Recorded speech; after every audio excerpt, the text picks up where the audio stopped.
Once again, the Blue Jackets had kind of an up and down couple of games. We're going to talk about the up today. We've got Harrison Lee of Locked On Winnipeg Jets to come and talk a little bit about game on Friday, which the Blue Jackets won. That's what's coming up today on Locked On Blue Jackets.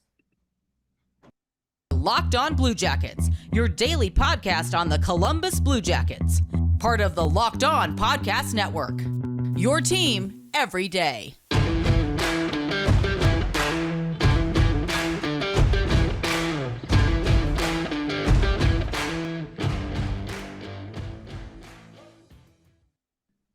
Hello and welcome to Locked On Blue Jackets, part of the Locked On Podcast Network, your team every day. I am, as always, your host, Jay Foster, here to bring you news, stories, trials, tribulations, ranting, game previews, game reviews, prospect talk, all of the above, and more about your favorite team and mine, the Columbus Blue Jackets. Before we get started, I want to thank everyone for making this your first listen of the day every day. Locked On Blue Jackets is free and available on all podcast platforms and also over on YouTube. So if you're not subscribed on YouTube yet, then please do so. It helps me out. It helps you out. We are on our way to the next milestone. So everybody wins. And for once, the Blue Jackets win as well. So we're going to talk about the 4-1 win over the Winnipeg Jets. We're actually going to do a 2-episode day today. We're going to, this morning / lunchtime, is going to be a breakdown of the game against the Jets. And then later on tonight, we are going to do another episode. We're going to break down the loss to the Red Wings, which honestly, I tweeted before the game that all I wanted was for it not to be as embarrassing as last time, and also that maybe Ken Johnson scores a goal, and I got my wish, I think. So I think I'm going to take credit for that game not being as bad as it could have been, but we're not going to talk about that right now. We're going to talk about the win against the Jets, and I'm just going to go right into my conversation with Harrison Lee of Locked On Jets about Friday night's game. I didn't know they had it in them, but the Blue Jackets won a game last night, as of the time of recording this. They won a game against a real opponent as well, not like another lottery team.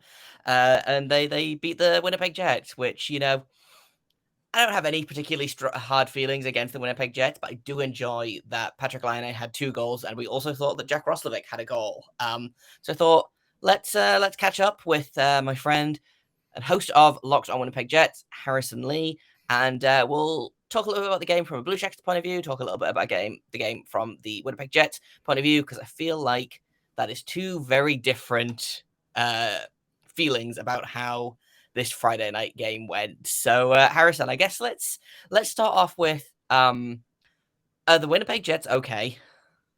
Yeah, they're okay. I mean, they're like 14-7-1 right now. So the Jets, it's been an interesting start to the year. I think Winnipeg, in a lot of ways, you hear different narratives about the team, especially with the coaching staff change. Rick Bowness has come in, Paul Maurice and his staff left. And I think there's this focus on the idea that the Jets still have bad habits or they rear their head every once in a while. I think somebody on Twitter, I think it was Garrett Hull, had a really good saying about it, that it's not so much that the Jets occasionally just have random bad habits that resurface. It's that they're doing these things pretty consistently game in and game out. But, you know, when you have Hellebuck in net, it's a little bit of a different experience as to how many of those things end up in the back of your own net. And I think that the Jets, they have a pretty consistent pattern. You know, we saw against Columbus that they attacked the slot pretty well. I think that they did a good job of that. But then once Columbus started to kind of lock it down and set up a trap, you know, the Jets suddenly couldn't get through it. That's kind of been an issue on and off this year. Unfortunately, Big Save Dave didn't make as many big saves as we were hoping for. Somebody kept calling him Big Siv Dave, and I'm like, that's just mean. But also, I can't really disagree. I get it, but he's a nice guy. He's got the vibes. So I know why they are trying to save a little bit of cash on the backup position, but that part hasn't really worked out so well. But despite the loss, I mean, I think the Jets are probably not really freaking out yet.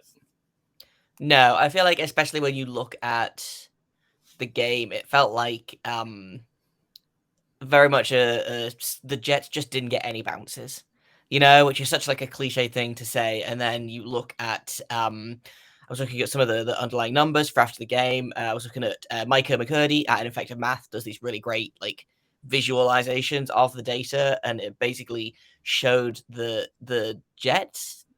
They had like 4.5 expected goals this game, and somehow they got goal lead by Jonas Korpisalo, which, in fairness to Jonas Korpisalo, he's been pretty good this season. He missed a bunch of time with hip surgery, so he didn't play between like March and October. Obviously there wasn't a ton of Blue Jacket hockey happening in then, but like he wasn't there for training camp, he wasn't there for the preseason, he only got activated like a handful of games into the season. And so he hasn't played a lot of meaningful hockey in a while. But since he started, I mean, he's, I think, 4-4-1. He's got an above 900 save percentage, which for the Blue Jackets, I'll take at this point because the goaltending has been just god-awful at this point. And I felt like he was due one of these games. Although I did look at the shots afterwards, and I was like, did we really need to give the Winnipeg Jets that many shots? It felt very much like the Jets didn't play badly necessarily. They just didn't get the puck luck. And Jonas Korpisalo decided he was going to have himself a game. And also, Patrik Laine decided that he was going to have himself a game. Now, this is not his first game back in Winnipeg, I believe. His first game back was last season. Yeah, I think this is his second. Yeah. But I kind of was joking about on Locked on Blue Jackets when I did a little preview. I was like, man, Patrik Laine is going to show up for this game. And I was like, you know what? He's probably going to open the scoring. I did predict a 4-2 Blue Jackets loss, but I also predicted him to open the scoring. And like, if it was going to be anyone, it was either going to be Patrik Laine or it was going to be Pierre Luc Dubois, who I want to talk about in a little bit because he's having a real good season so far. But we talked a little bit about, the Jets are fine. You don't need to be worried about the Jets. They had some bad luck this game, but what did you like about the Jets in this game? Well, I guess I appreciated the persistence.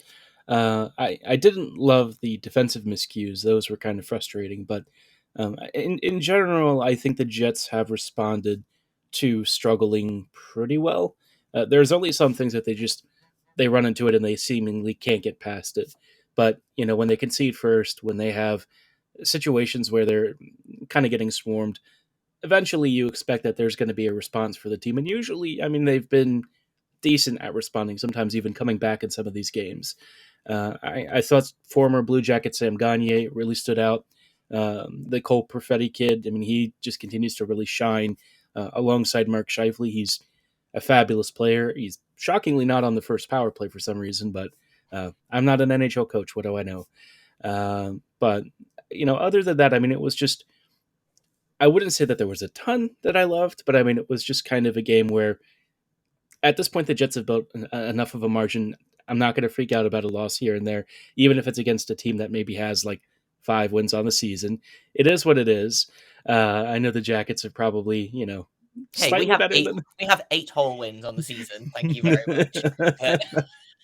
Yeah, we're lucky number 8, right? So right. We love giving out milestone, goals and wins and things, but obviously you can imagine Columbus probably isn't nearly as bad as that record. So I think the Jets, they just need to kind of rally back. And I think they've shown that they can do that and certainly did at times in this game. Yeah, for sure. Something else that kind of I was thinking about as I was watching this game is, so I recently recorded with Locked on Panthers host Armando Velez, and obviously Paul Maurice is with the Panthers right now. And he's doing things with the Panthers that I think he was doing with the Winnipeg Jets.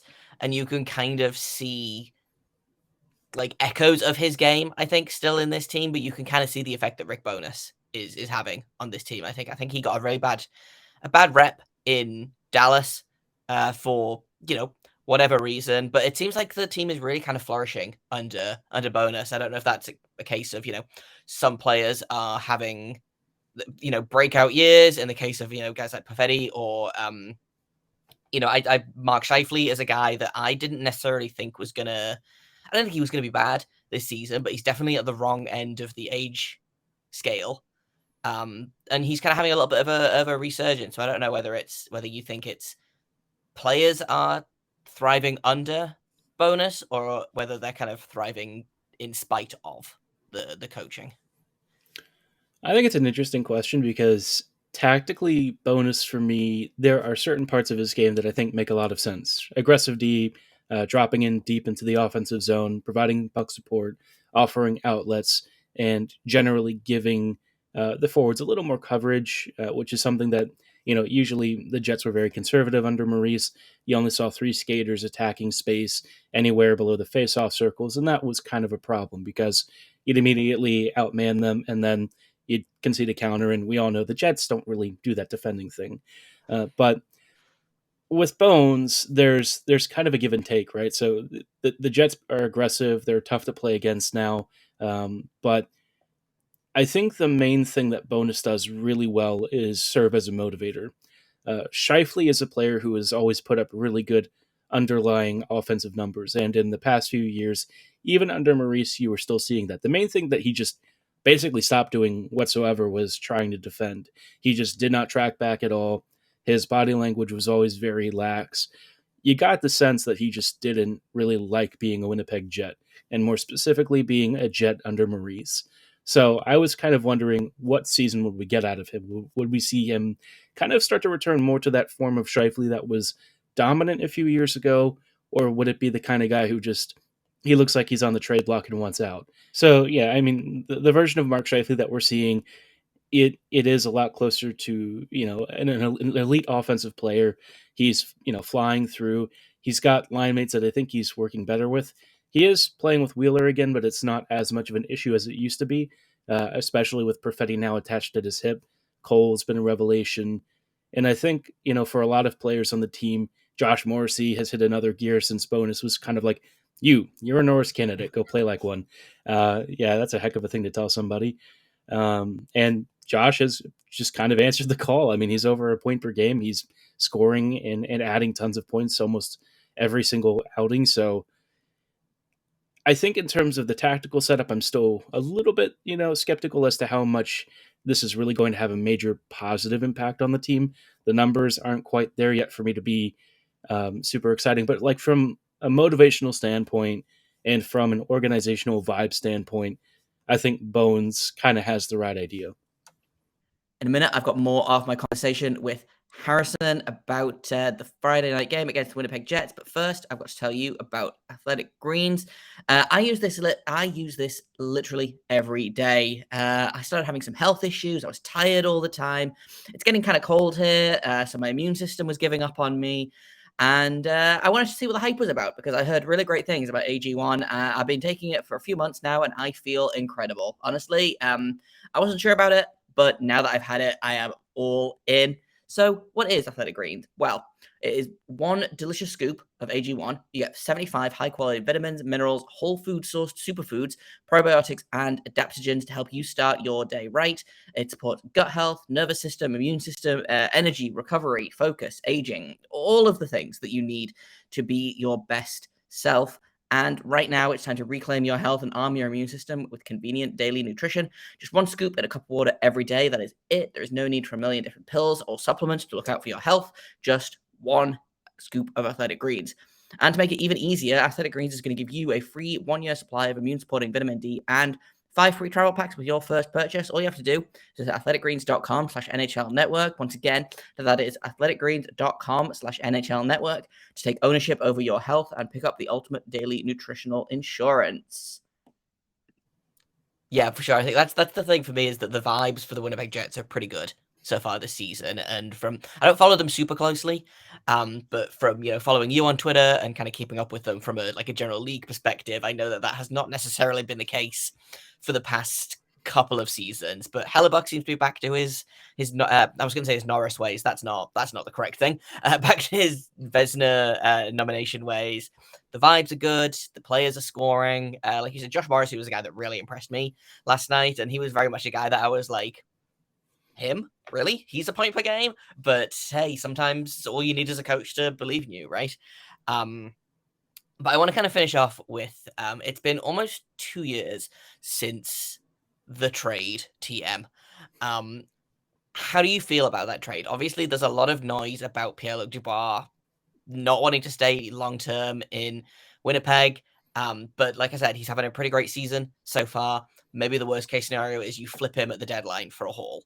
How do you feel about the trade? Kind of now that we've seen it play, I think at this point we've seen what teams are going to get out of Laine, Roslovic, and Dubois. So, 2 years on, how do you feel about how the trade kind of went down? I think Columbus fans probably won't love me when I say this, but unfortunately, I think the Jets did kind of win that one. Dubois, I think, at his best, I mean, he's an unstoppable force. And I think the Jackets fans saw that when he was really passionate and first kind of joining the team. The guy's a unit, and his ability in space, the vision and passing that he has, that lethal shot that he can get off sometimes. I mean, he's a monster. And, towards the end of last season, you kind of saw some tail off in his performance, but this year he's back at it again. He's kind of running over people. And I think in a lot of ways, no matter what, it was going to have to happen at some point. And so I think even if Dubois is like a rental, the trade still has worked out for the Jets because he's filled an immediate need. And I think he showcased, what the Jets could look like if they used a similar player in that space, which is why somebody like David Gustafson, for me, who's a prospect that has been getting a lot of reps in the bottom six for the Jets this year, I think he could eventually be PLD's successor, although I think Dubois has some traits that are probably more suited to that role than Gus is going to be. But overall, I think Dubois has been a success. I've been a little bit sad for Laine since joining the Jackets. I think that there are some things that were very unfortunate for him. And I thought, this year I was really expecting this team to kind of coalesce, but injuries, underwhelming performances, goaltending, all of that stuff just seemingly has put their start to the year kind of on pause. Roslovic, I'm not really shocked that he's had issues. There were signs and kind of red flags with him when he was with the Jets that I was kind of thinking long term. He's not going to be the kind of player that I think people are upset by, but I think he's going to be the kind of guy that's going to underwhelm expectations. I think a lot of folks saw him and they're like immediately, top six, flanking talent, maybe even a center. But the thing with him is like he's a fantastic complimentary guy, maybe not so much the one that you want driving the bus. And I think in the right scenario, in the right environment, he can be very dangerous. We've seen him score some incredibly beautiful goals. You can see his, setup and build up play with passing is very good. But when you need that next level, I think that part from his game just kind of fell a little bit short. And that's where I think someone like Dubois has been a little bit more of a better fit for that. It sounds like, recently Laine has really changed his game a lot and really stepped it up. So I think that's great to hear. It was something that he was trying to work on with the Jets. Didn't really work out and pan out. But it sounds like since joining Columbus, his game has changed a lot for the better. And I was looking at some of his numbers earlier this year. He had a pretty noticeable defensive impact, which is not something that you would ever associate with Patty. That version of Laine was kind of surprising, but I'd love to hear more on that at some point. In a minute, I'm going to finish off my conversation with Harrison about the Jets. But first, I've got to tell you about BetOnline because it is your number one stop for all sports betting information, stats, news, and analysis. It is the best odds and trends for every professional and amateur league out there, from football, basketball, soccer, esports. They've got it all at betonline.net. I know Americans are probably still not thrilled with how their tournament ended, but they've got it all at betonline.net. If you want to put money on a different country, then you can do that. And if you love sports podcasts, you can find those at BetOnline as well. They are the fastest and easiest way to get your betting fix. So head to the website today or use your mobile device to learn more about the trends and action. BetOnline, where the game starts. Yeah, for sure. I think that's the thing for me with Laine is he hasn't really had a chance to be fully healthy since he's been a Blue Jacket. So he, I believe, was injured when the trade went down. And then never really got his footing for the entire rest of that season. It was a weird season anyway. That was the COVID shortened season. All the restrictions were there. He just got traded to a new country, didn't know anyone. Like, the chemistry was bad. The team was bad. It was all just kind of bad. Last year, he started off really good, immediately got hurt, and then obviously his father passed away. So he missed a bunch of time with that, came back, had I think 18 goals in 21 games. on returning from his leave of absence, and then got hurt again. This year, opened the scoring for the Blue Jackets in the first period of the first game, got hurt 5 minutes into the second period of the first game, came back for Tampere, got hurt basically immediately after coming back from Finland. So he's only actually, I think that was his 8th game of the season, 8th or 9th game of the season against Winnipeg. And then, I mean, he had, he's on, I think he got 6 points in 9 games now, which is not terrible numbers. It's not necessarily the Laine-like numbers that I think a lot of people were expecting, but hopefully, we cross all of our fingers and our toes that this is kind of the upward swing. But it's interesting that you said that, he talked about defensive impact, because that's kind of the drum that I've been banging for most of the season. He's actually leading the team in possession, which is not, again, I fully assumed that he would be kind of a possession black hole, in the same way that, you look at a guy like Alex Ovechkin. You're not looking at Alex Ovechkin to have a defensive impact. But Patrik Laine he's made his game a little bit more well-rounded. I don't know whether that's coaching, whether that's the players that he's playing with. Obviously, he's basically been stapled to Johnny Gaudreau's other wing this season, which I think has worked wonders for him in terms of, hey, this is a player that's good in transition and not just a guy that, is going to pass the puck to me. Like Johnny Gaudreau has been every time I watch him play, I'm like, man, I'm so glad he's a Blue Jacket now. He's been a real revelation for this team. The team, hasn't had team success, but I think he's had pretty good personal success. I think he's on 24 points in 22 games, or 25 points in 22 games maybe. But for me, the Laine, I think if he can stay healthy now, I'm just gonna knock on some wood about that, because my hockey superpowers can only be used for evil in terms of jinxing. But he's become kind of quietly a really good underlying numbers player, which I think, like you said, surprises a lot of people, because it's definitely not what I think of when we were like, okay, Patrik Laine, I was like, cool, doesn't back check. I'm fine with that if he scores 40 goals, but he's been a pretty good player in terms of driving play. I think I'm always going to just kind of, to finish up thoughts on the trade, Pierre Luc Dubois, I think, is always going to a little bit be the one that got away for me, because I think so many people, just all they remember about him is that one shift against, I think it was Tampa Bay, and it went viral, and then he didn't play another shift for the Blue Jackets, got traded the next day. When he was motivated, and like you said, when he's at the top of his game, I think he's just unbeatable. He is a monster. He is one of the game's, I think, few genuine, legitimate power forwards that you don't really see anymore.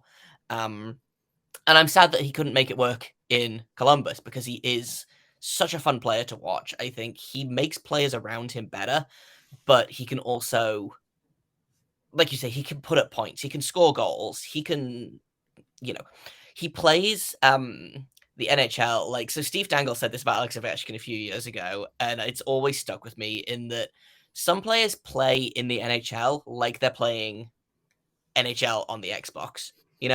Hits, points, fights, just everything. They do it all, and that's kind of the Pierre Luc Dubois that I remember from Columbus. So if he doesn't work out in Winnipeg, I will be sad for Jets fans, because I think he's a player that it's really easy to root for. But I'm glad that you guys got to experience, like, let's call it peak PLD, for lack of a better term. Yeah, I think no matter what, his tenure is going to have been a success. If he gets traded, he's probably going to get a huge haul. So either way, I think the Jets, they knew that, Laine and Roslovic were like, peace, which I can't really blame them given the situation that they were in. But, I think for Dubois, at least it was an option. It made a lot of sense. It's worked out pretty well. If they even make the postseason and he's still here, that'd be nice. I'm curious to know what his thoughts are now, because, from the start it was Montreal. But, I mean, I'm looking at the Jets and I'm like, Winnipeg kind of has some of their stuff figured out a little bit better than the Habs do. So are you really willing to go and spend your prime waiting for Montreal to maybe coalesce with a coach who's really doing this for the first time at this level? Or would you maybe want to stick around with Winnipeg? Bones has taken the Dallas Stars to a cup final, whether that was Ottinger doing most of it, it's debatable, but there's a lot there that I think the Jets can offer Dubois if he decides, maybe he's had a change of heart. Maybe, $8.5 million for 5 or 6 years is enough to shift a perspective or two. But we'll see if that bridge is totally burned or if there's something there for the future.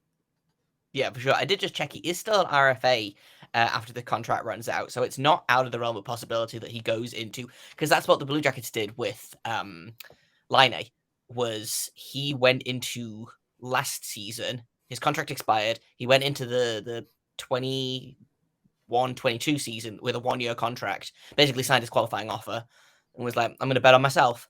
And it's kind of materialized into a 4-year, $8-point-something million contract. So it's maybe not out of the realm of possibility that they get 1 more year out of Dubois to kind of be like, listen, Winnipeg's really kind of, again, knock on wood, turning it around. It looks like they've got some really good pieces that are starting to get, starting to come into their prime. I think Nikolai Ehlers getting healthy again will probably do wonderful things for this team. And I think, you could do worse than have a second line of Ehlers, Dubois, and I believe he's playing with Kyle Connor at the minute.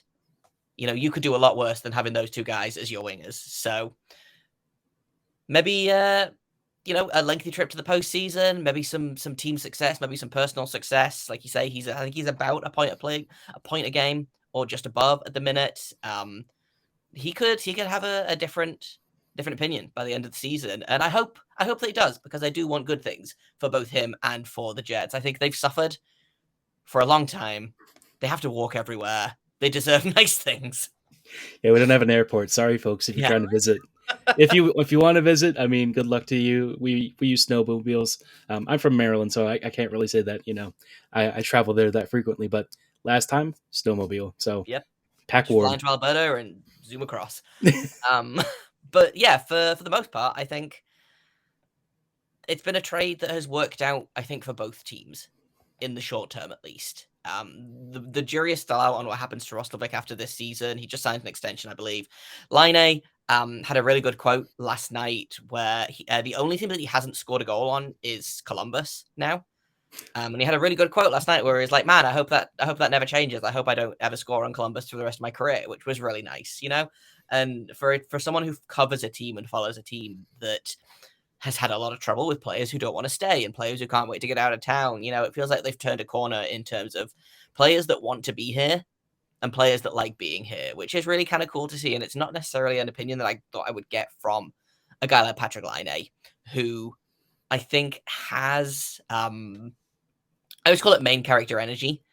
And, you feel like Patrik Laine has the kind of vibes that think, man, he would do really well in a New York or a Toronto or, somewhere where they can roll out the red carpet or, even something like a Chicago, maybe, where, okay, the team is bad, but the market is huge and, the Blackhawks are a recognizable name around the world. But it seems like he's happy in little old Columbus, Ohio, which is really great to see. But, we'll have to do this again, Harrison. The Blue Jackets, I don't know when the Blue Jackets are in Winnipeg next, or when the Jets are in Columbus. I don't know when that is happening, but hopefully not too long, because I always enjoy doing these crossovers. I always have a ton of fun. Please tell my wonderful listeners where they can catch up with you in the show if they want to, I don't know, keep up with Pierre Luc Dubois like I do. If you would like Dubois updates, we have them at Locked On Winnipeg Jets on all of your favorite platforms, same as where Locked On Blue Jackets is available. And I'm also on Twitter at HLLivingLoco. Perfect. And I am at _ Jacob Foster, JKOBFORSTER. You can find Locked On Blue Jackets at LO _ Blue Jackets, wherever you get your podcasts, wherever you find Locked On Jets, and also over on YouTube. So you should subscribe to Locked On Blue Jackets. If you are not, you should subscribe to Locked On Jets. If you are not, we would both appreciate that. And that's all I've got for you for this episode. Anyway, like I said, we're going to do a 2-episode day because the Blue Jackets played a ton of hockey over the weekend and a lot of stuff happened.